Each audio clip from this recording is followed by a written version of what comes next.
dice, mira, tengo pies, tengo manos, mira las heridas de mis manos y de mis pies, y mira que yo tengo carne y tengo huesos. Pero la carne a la que se refiere Jesús no es la carne a la que se refiere el apóstol Pablo, porque el apóstol Pablo dice que ni carne ni sangre heredarán el reino de Dios. Pero esa carne de la que habla el apóstol Pablo es la carne pecadora. Sin embargo, Jesús ahora tiene otra carne. Es una carne gloriosa. Es un ADN restaurado que ya no induce al ser humano al pecado, porque ha sido liberado del pecado. Entonces Jesús tiene ahora un cuerpo glorioso, humano, de carne y hueso, naturalmente obediente a Dios, en perfecta sincronía con la ley de Dios, hermanos. Pero también veamos que el cuerpo de Jesús ya no tenía sangre. Leamos en Juan capítulo 20, versículo 27 al 29. Luego dijo a Tomás, pon aquí tu dedo y mira mis manos, y acerca tu mano y métela en mi costado, y no seas incrédulo, sino creyente. Entonces Tomás respondió y le dijo, Señor mío y Dios mío. Jesús le dijo, porque me has visto, Tomás, ¿creíste? Bienaventurados los que no vieron y creyeron. Miremos que Jesús tenía las heridas, pero por sus heridas no salía sangre. Jesús tenía esa llaga por donde entró la lanza por su costado, pero ya no salía sangre por ahí. Es decir, las palabras del apóstol Pablo se cumplen al pie de la letra. Ni carne ni sangre heredan el reino de Dios. Es de locos. Pero esta carne a la que se refiere el apóstol Pablo es aquella que no puede heredar la vida eterna, porque es carne pecadora. Como dice él, la corrupción no hereda la incorrupción. Por eso el ser humano, aun y cuando tenga la carne pecadora, debe vencer la corrupción, es decir, debe vencer a la carne para poder heredar la incorrupción, que es la nueva carne gloriosa, el nuevo cuerpo, que ya no está esclavo al pecado. Ese es el que hereda el cielo, porque es espíritu, no queriendo decir que es un fantasma, sino queriendo decir que hace las obras del Espíritu, las cuales no son contrarias a la ley de Dios. Este es el Jesús resucitado. Él representa a Adán restaurado al inicio de la creación, con su ADN hecho a la imagen y semejanza de Dios. Y Jesús es entonces la primicia de esa restauración genética que le va a ocurrir a todos los hijos de la familia humana en una restauración final en la segunda venida de Jesús, pero que nosotros debemos irla manifestando aquí en la tierra a través de un proceso de conversión, cuando pasamos de la familia humana a la familia divina. Y de esa manera somos engendrados ya no por un padre y una madre humana, sino por el Padre y el Hijo, engendrados de Dios y ya no esclavos a la carne pecadora, aunque seguimos teniendo el cuerpo que tiene carne pecadora. Ya no somos vencidos por la carne pecadora, sino que ahora nosotros vencemos a la carne pecadora. Y de esta manera la incorrupción puede heredar incorrupción.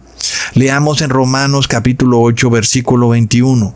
Porque también la creación misma será libertada de la esclavitud de corrupción a la libertad gloriosa de los hijos de Dios. Miremos esto, hermanos, porque seguimos entendiendo cómo ocurre este proceso de liberación de la carne pecadora y cómo ocurre también el proceso de perdición de los impíos. Empecemos por entender esto último, cómo se pierden los impíos, porque tienen un espíritu corrupto, que es en realidad una mente corrupta. A eso se refiere la palabra cuando dice un espíritu corrupto. Y es aquella persona que no le pone freno a la carne pecadora y que su mente es totalmente esclava de los deseos corporales y no como debería ser, al contrario, ¿verdad? Y es que el cuerpo es esclavo de la mente y la mente es la que manda sobre el cuerpo, pero hay personas que no son así y es el cuerpo el que manda sobre la mente. Son personas iracundas, lujuriosas, vanagloriosas, que buscan a toda toda hora satisfacer los deseos de la carne, pues este es el ser humano corrupto, porque su mente está al servicio de la carne y se la pasa todo el tiempo pensando en cómo satisfacer los deseos de su carne pecadora. Entonces su mente y su personalidad son como la de un monstruo, como un animal que está dispuesto a todo por saciar sus deseos corporales, a tratar de darle gusto a sus instintos animales, y a tal punto llega ese ser humano que termina siendo capaz de matar a un bebé indefenso en el vientre materno para darle gusto a la carne pecadora. No es de locos, hermanos. Además, nunca la carne pecadora tiene suficiente, porque luego está ese otro problema, que por más de que le den gusto, siempre quiere más y más placer, y por más placer que le dan, al ratito otra vez quiere más. Así que es insaciable y por tanto es como un sufrimiento interminable darle gusto a la carne pecadora, porque nunca tiene suficiente, siempre pide más, siempre quiere más placer, pues ese es el cuerpo humano, porque está esclavizado al pecado. Eso significa que el ser humano tiene una vida miserable que gira en torno a darle gusto a la carne pecadora, y es una esclavitud horrenda. Entonces Jesús viene a liberarnos de esa esclavitud, mostrándonos el camino de la obediencia a los mandamientos de Dios y mostrándonos cómo nuestra mente puede someter a la carne pecadora a través de la obediencia de sus mandamientos. Este es el camino que seguimos para nosotros ser seres puros, no sometidos a corrupción, y que finalmente podamos tener esta transformación final donde el cuerpo con carne pecadora pues sea transformado y restaurado al ADN inicial con el que creó Dios a Adán y Eva. Sin embargo, los que tienen mente corrupta pues también tienen cuerpo corrupto. Todo su ser es corrupción y deben ir a corrupción. Por eso la teocracia moralmente inmoral es 100% corrupta. En su definición más concreta, es una teocracia moralmente corrupta. Tan corrupta y horrenda que está dispuesta a poner cámaras de vigilancia en los baños de las personas. Hermanos, tan corrupta es que quiere obtener toda tu información privada, inclusive al punto de querer verte cuando estás en el baño. No es de locos, es decir, no tienen límite, no hay límite para la carne pecadora. Siempre quiere más y más, no le es suficiente. Primero querían la huella digital, ahora quieren el reconocimiento facial, luego quieren escanearte el ojo, luego quieren que les des una hebra de cabello, un escupitajo, y luego quieren tener una muestra de sangre tuya, luego quieren tu ADN, luego quieren modificar el ADN. Es decir, no puede saciarse el deseo inmoral del ser humano por acumularlo todo. ¿Lo vemos, hermanos? Es decir, que no queda otro remedio para este ser impío y corrupto que morir y finalmente volver al polvo, porque ¿qué tal si fuera eterno? Sería una terrible desgracia que esa carne corrupta, ese ser humano que está totalmente esclavizado a la corrupción, sea eterno, porque tiene un ADN tergiversado.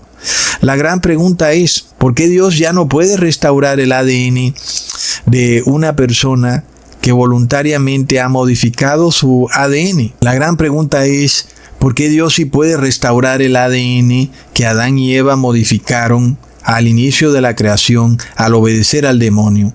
Pero ¿por qué Dios no puede restaurar las siguientes modificaciones al ADN que el ser humano le haga voluntaria y gustosamente? ¿Por qué? Como vimos en el video pasado, el plan de Dios es que el ser humano pase de la familia humana a la familia divina, engendrados ya no por carne y sangre, sino engendrados por el Espíritu, que es por el Padre por medio de Cristo. Es decir, así como un padre humano engendra por medio de su mujer, asimismo el Padre engendra por medio de Cristo. Y como alguien dirá que yo me invento esto, les muestro la prueba. Leamos en Gálatas capítulo 4, versículo 7. Así que ya no eres esclavo, sino hijo. Y si hijo, también heredero de Dios por medio de Cristo. Ahí está. Entonces somos hijos de Dios por medio de Cristo. Es decir, que la similitud está clarísima. Así como el hombre engendra hijos por medio de su mujer. Ahora, esto ocurre en el ámbito espiritual. No podemos trasladar lo que ocurre físicamente entre el hombre y una mujer a lo que ocurre entre el Padre y el Hijo para crear a un hijo de Dios. Pues obviamente no podemos trasladarlo porque estamos en un mundo espiritual. Ahora, este ser humano es restaurado a la imagen de Dios. Su ADN es restaurado. Pero luego, ¿qué pasa cuando el ser humano voluntariamente transmuta su ADN? Ya no por ignorancia, como ocurrió en el Edén con Adán y Eva, sino que ahora lo hace gustosa y voluntariamente. Entonces, esa persona ya no es hijo de la familia humana, sino que ahora es hijo de la familia draconiana, es decir, es hijo del dragón. Hermanos, ¿acaso no vimos ya dónde está la orden del dragón? Está en el trono de la bestia, hermanos. Es decir, todo se cumple perfectamente. Ese ser humano que ahora es engendrado por la familia draconiana, que es la bestia y la imagen de la bestia, ya no es un ser humano esclavo del pecado, sino que ahora es un ser humano hijo del pecado. ¿Vemos la diferencia? Es decir, ahí ya no se puede restaurar ese ser humano porque es hijo, no esclavo. Y como es hijo, no puede ser liberado del pecado, porque el único que puede ser liberado es el esclavo. ¿Lo vemos, hermanos? Entonces, el esclavo es liberado si desea ser liberado.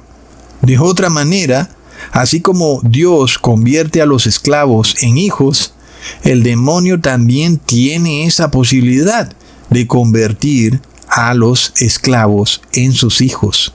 Sobre todo, si voluntariamente así lo deciden, porque renuncian a tener esa imagen de Dios en su ADN y prefieren mutar su ADN, desconociendo que fueron creación de Dios, hechos a la imagen y semejanza de Dios, repudiando a su Creador. Por eso podemos ver que ahora la corrupción de su carne es genéticamente corrupta.